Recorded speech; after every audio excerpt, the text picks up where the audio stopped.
Hello friends, welcome back to a very late video. The final war of Season 9, going in solidly in the middle of Platinum 3. Our final war on this map was N7328. Bidding goodbye to this map because the new map is a huge pile of crap. So I'm sure I will miss it quickly. Going all in on Void today with Killmonger and Omega Red for support. Taking a bit of a different path this war, just to get things moving. So we have a Proxima on this node. I think I faced Proxima, was it this season? Yeah, I think earlier this season. I don't remember if it was on this specific node or not. I usually play against a Proxima in AQ on my path in map 6. It's either a Proxima or a Corvus. And that's when my alliance mates remember to let me grab that fight so that I can get a charge for my Morning Star. So the timing on our S1 is a little goofy. You kind of have to. It's better to be early than late for sure. Because if you're early, the length of your dash back might save you anyway. But other than that, it's just try and keep myself topped off with Killmonger synergy, and then whittle our way. All right, so this is a Karnak.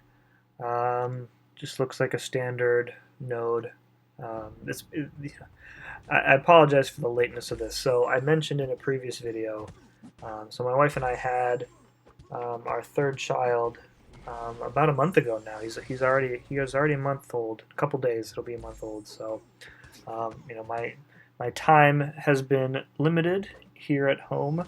And the season ended kind of right around the time that we brought him home. So it's been hard to find some time away to get this voiceover recorded. And we're well into the off season now. Before season 10, we've gotten a few wars experience on the new map, which I said before is complete garbage.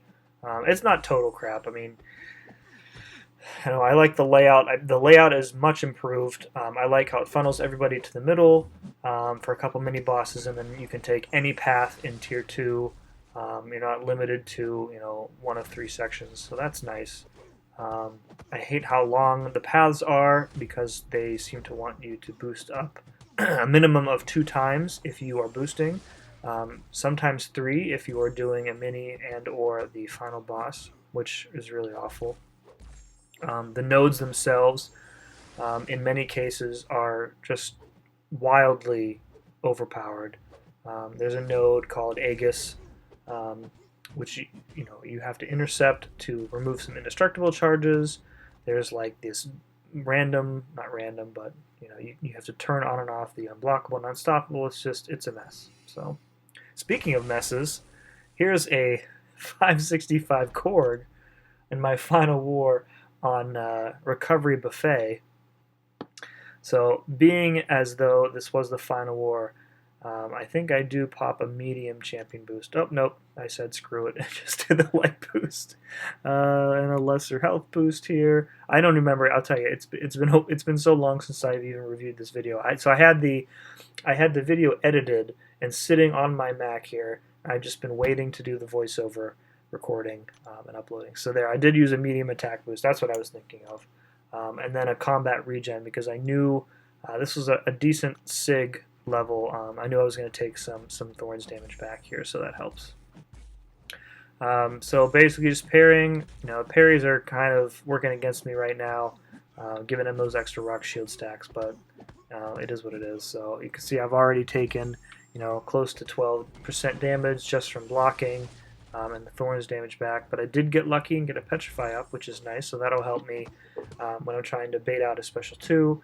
That'll cut the buffet down in half for at least for now, until I get that second one up.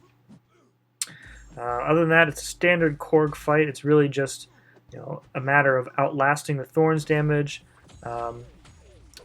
baiting those special attacks. I have gotten so good. When Korg was first introduced, I was so terrible at dodging the S1. Most of the time I didn't even try. If it was if it was blockable, I just stood there and blocked it. If it was unblockable, it was basically just I'm taking 3 hits essentially. So, but now I can pretty much get it down pat.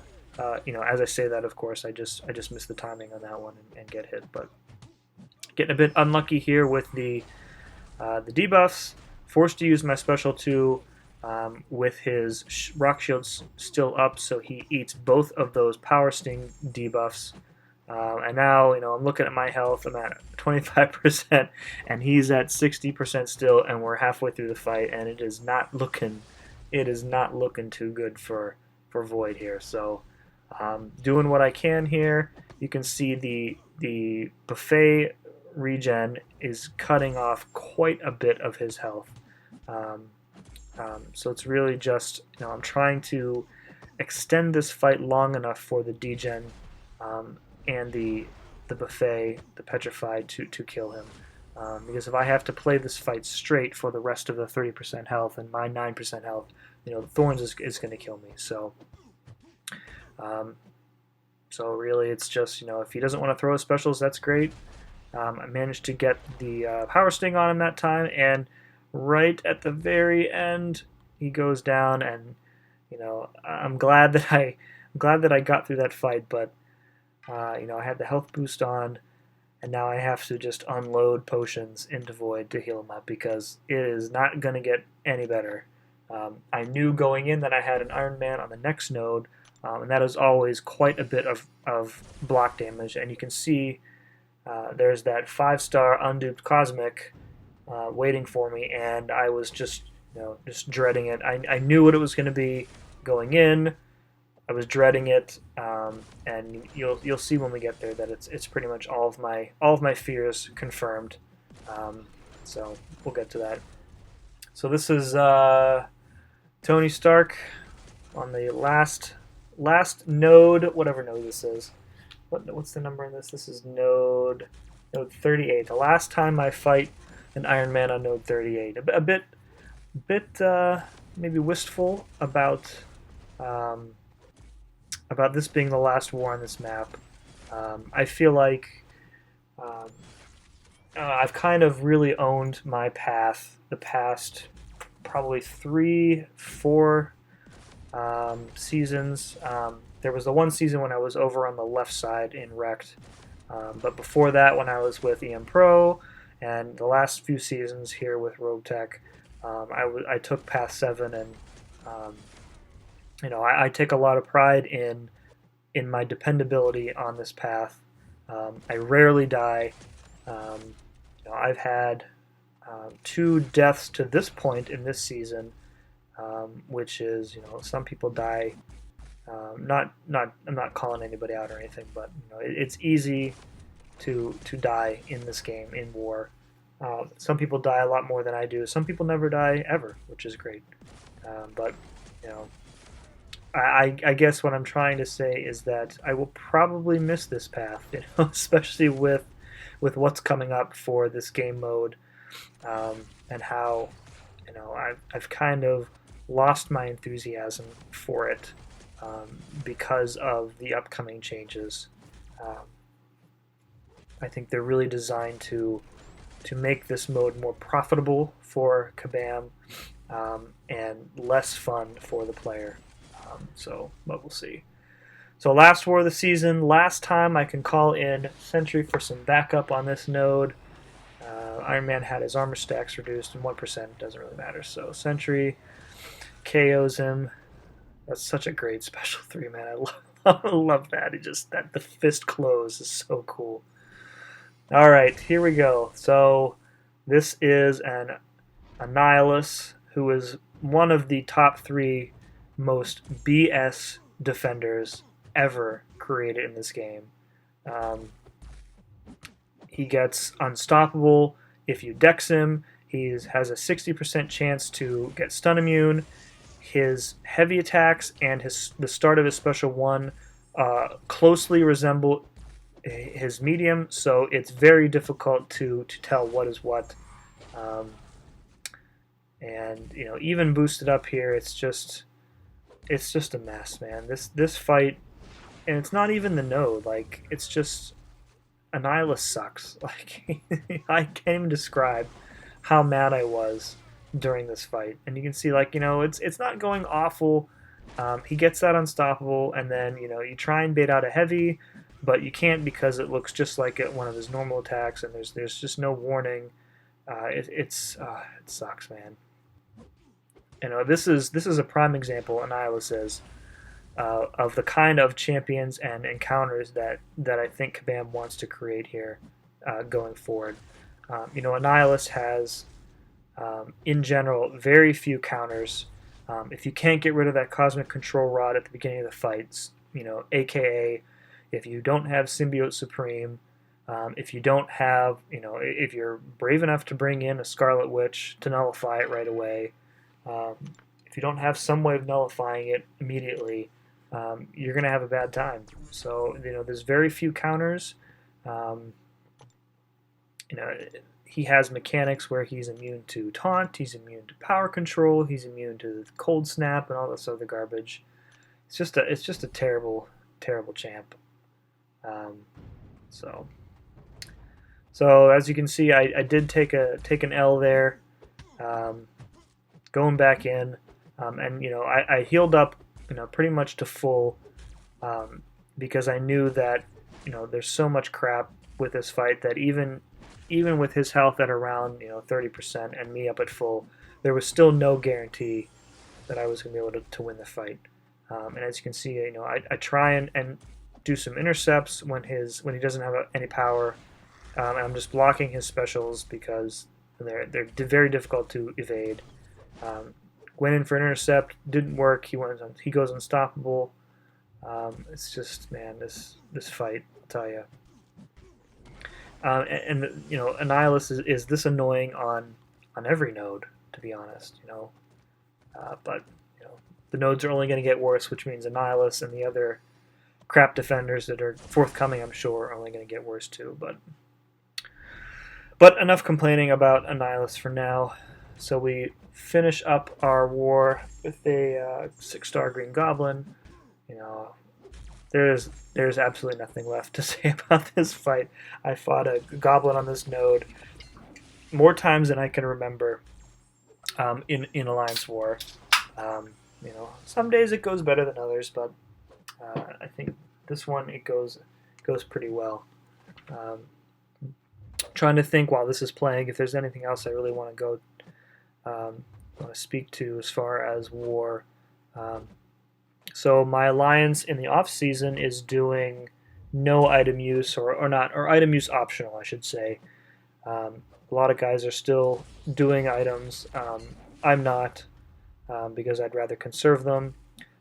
If it were up to me completely, I would do like a 1 or 2 battle group war during the season and just make war optional, because playing on this new map with these new nodes at this tier it sucks.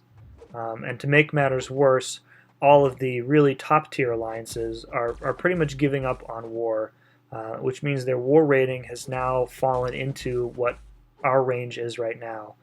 For example, we face an alliance that one of my friends is in last war in the off season, Sinister Six. My buddy EC is in that alliance, and they should be normally like a 3,000 plus related alliance, rated, not related. But they have, I was chatting with him, and he said, they've basically just given up on war, and AQ running 7x5 is far more lucrative in terms of rewards for them. So that's what it's going to be like. So we did take an L in our final war, which brings our record to 4-8. We ended up finishing rank 86th in Platinum 3. So you can see my final stats as far as potions and goes. All those potions were from the Glory Store. Didn't have to spend any units this season, which is a win. But 3 deaths sucks for me, and our record just awful. Really bad season for us. Really challenging. And I think this was the result of what I was mentioning a minute ago, where a lot of the really good alliances have kind of dialed back on war, and as a result, we had to play a lot of them. So that's not excusing our poor performance. We died a lot this season. So So rather than record a results video, my rewards were pretty bad, to be honest. Most of those crystals that you get, I got the minimum amount of tier 2 alpha from. So really, that's war. Play for 12 wars, get crap rewards. They're not even updating the rewards with this upcoming season, so it is what it is. So this is kind of a sheet that I keep track of during the season of our opponents who I face, what they are. So this is in case we get rematches. I know kind of what to expect. I think the highlight of this season for me personally was the Korg in War 11 on that Arc Overload. That was a 565 Sig 200 Korg. Didn't take a hit. Very proud of that fight. I think the low point for me, ironically, was probably that first war where I died against Sabretooth, the Sabretooth Mini. So really put a sour taste in my mouth and got me off to a bad start this season. Then I had a good streak of deathless wars until 10, where I really screwed up the math on that Thor mini, and then dying to Annihilus, which it is what it is. So we'll see what happens as far as like the future of this channel. We'll see what happens with war going forward. I post individual fights from event quests, monthly event quests now and then. I don't know. I want to do my easy run through Labyrinth. Maybe I'll record that and upload it. But we'll see. Maybe the war videos will keep on coming. Maybe they won't. So, in any case, thank you for watching this season and have a great rest of your day.